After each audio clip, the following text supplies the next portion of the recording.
আজকে ফাইনাল খেলা হবে কলকাতা ভার্সেস হায়দ্রাবাদ। কলকাতা ভার্সেস হায়দ্রাবাদের ক্যাপ্টেনের সাথে আমরা এখন পরিচয় করব। হায়দ্রাবাদের ক্যাপ্টেন রোহিত শর্মা, এদিকে আসো। আর কলকাতার ক্যাপ্টেন হার্দিক পান্ডা, এদিকে আসো। আমরা এখন টসের মধ্যে দিয়ে ম্যাচটি শুরু করতে যাচ্ছি। মধ্যে আমরা টসের মাধ্যমে খেলাটি শুরু করব। তো আমার কাছে তো কয়েন নাই, আমি বরফ খেয়ে শেষ করে দিয়েছি। রোহিত শর্মা তোর কাছে আছে? হার্দিক পান্ডা তোমার কাছে আছে? আচ্ছা তো দাও।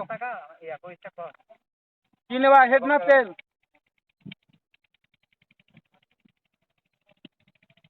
Head, head.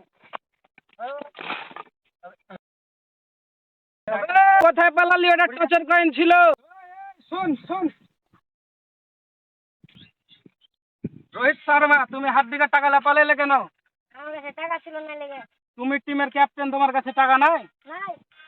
আচ্ছা, আমি আমার বড় টাকা থেকে তোমাকে দিব, সমস্যা না, ওকে দিয়ে দেওয়ার টাকা। হার্দিক তখন কানতে লাগবে।